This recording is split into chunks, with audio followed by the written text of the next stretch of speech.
Do you have any friends? Are you lonely? Now, loneliness is a big issue in our society at the moment. Friendship seems shallow and short. There's even a minister for loneliness in the government in the UK because of it. And friends sometimes let us down. And then I worry, am I Johnny No Mates? Where can I find real friends? Yeah, no, you're Johnny One Mate, but I'm your mate. But look, we all need deeper and more lasting friendships, and we all need people we can rely on. And the solution, I think, is to start with the friend who sticks closer than a brother. But we're going to have a look at that.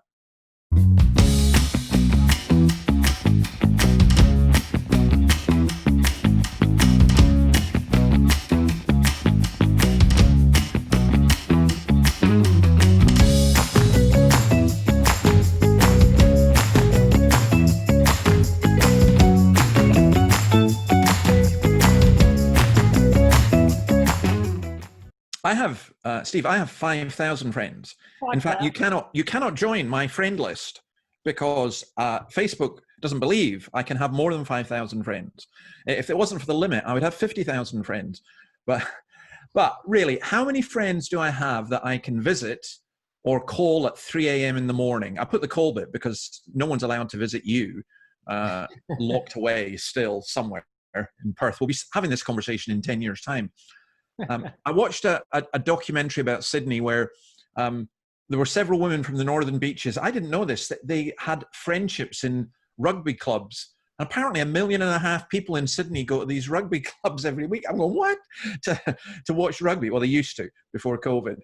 And it was just very moving, though, they were talking, because their friendship was more than that. It was also friendship of one of them had a husband who died of cancer and everyone came around them. And I just thought, yeah, that's real friendship, mateship. So I tell you what, to get our friendship discussion going, here's something, a blast from the past that the kids today love.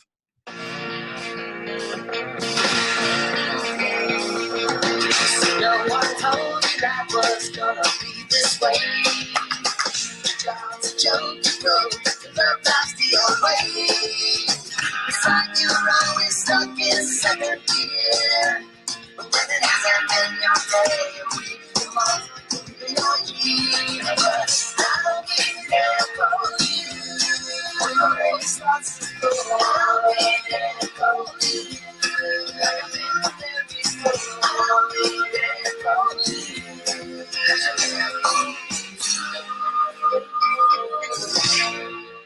So, Dave, did you watch Friends? I watched it. What did you think of it?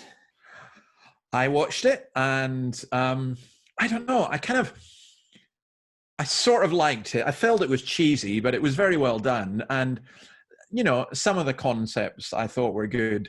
I mean, it was interesting because there was an article in The Australian interviewing David Crane, who's one of the writers of Friends, and I actually found it quite fascinating.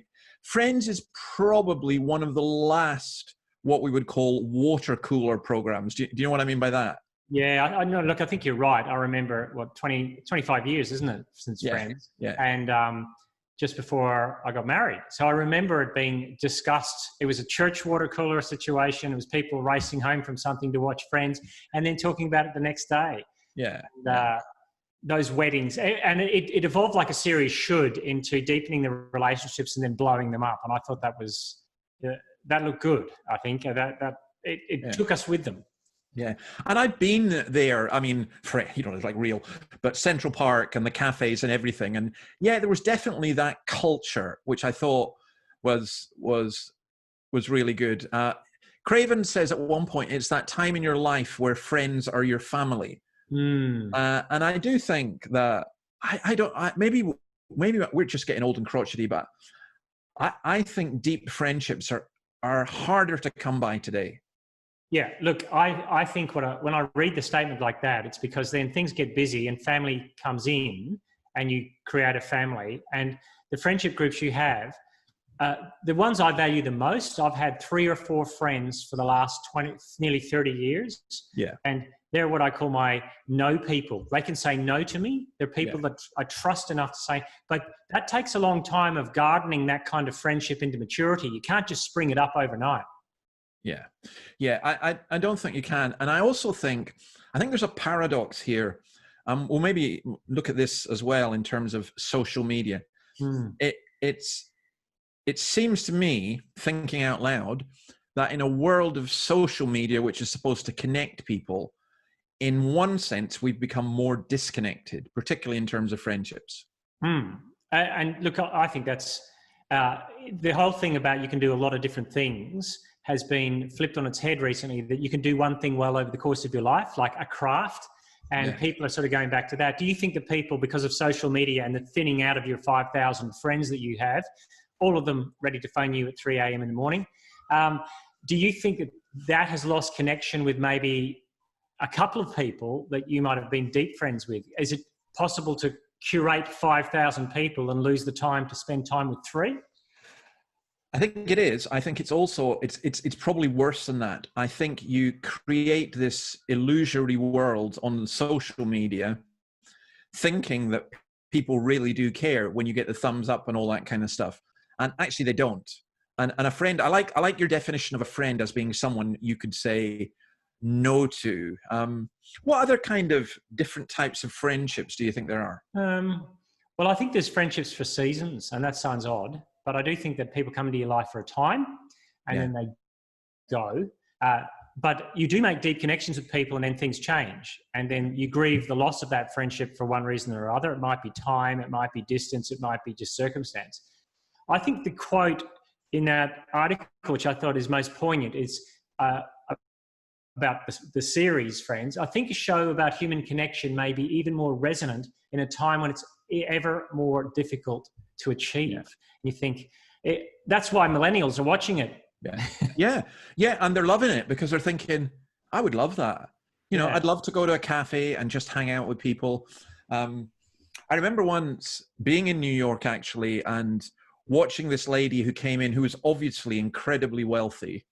You know, she had all the gear, and she just sat, and an older lady, and she just sat with, you know, her really posh handbag and everything else, and had coffee.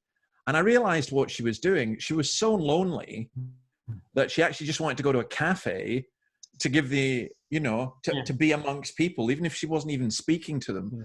And I think that, I think loneliness is going to be one of the biggest killers. And I honestly think that the likes of this COVID crisis will help that. I also find it really sad that people are lonely in the church. I'm going to suggest some different types of friendships for you. I think there are acquaintances. You know, there are workmates who often do end up being mates, but maybe sometimes when you leave your job, they're not bothered. I think there are lifelong friends, and they're few and far between, but you do need some. I think in the church, there's the kind of, there's the band of brothers or band of sisters or whatever. The, you know, I wonder though, I think we are, and then there's, of course, there's the very shallow acquaintances like Facebook friends or other. I mean, I have people come up to me who act as if I'm their best friend and they know me. And I'm going, if you did know me, you wouldn't be so friendly. Now go away. You point them to me. I'll put them straight. Hey, the Bible has a lot to say about friendship. Okay. Which is interesting. You tell me a little bit about that. Okay. I am going to read you some Bible verses, and I just want your comment. And short comment, your instant reaction, okay?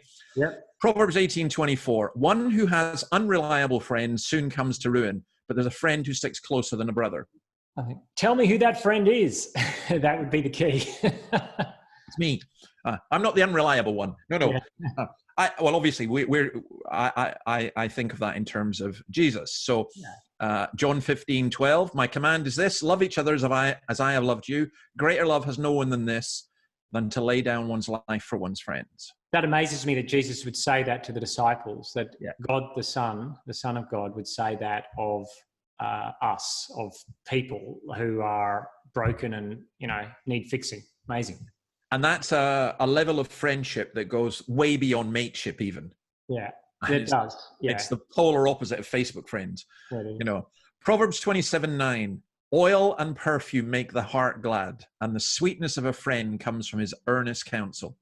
Well, earnest counsel and sweetness of friends, that's interesting, because most people do not want earnest counsel from a friend. They feel that are you judging me? Are you saying something about me? So we need some stinky friends. That's what I would say. Oil and perfume. Or smelly friends. Have you got any smelly friends, Dave? All my friends are smelly. Ecclesiastes, I've just lost them now. Ecclesiastes 4:10. If either of them falls down, one can help the other up, but pity anyone who falls and has no one to help them up. Yeah, I think in cancel culture, there's where friendship is lacking. Someone falls through the gaps, they're done, and they greatly to be pitied. You need someone to pick you up. I feel like bursting into Don Williams' friends, but I won't.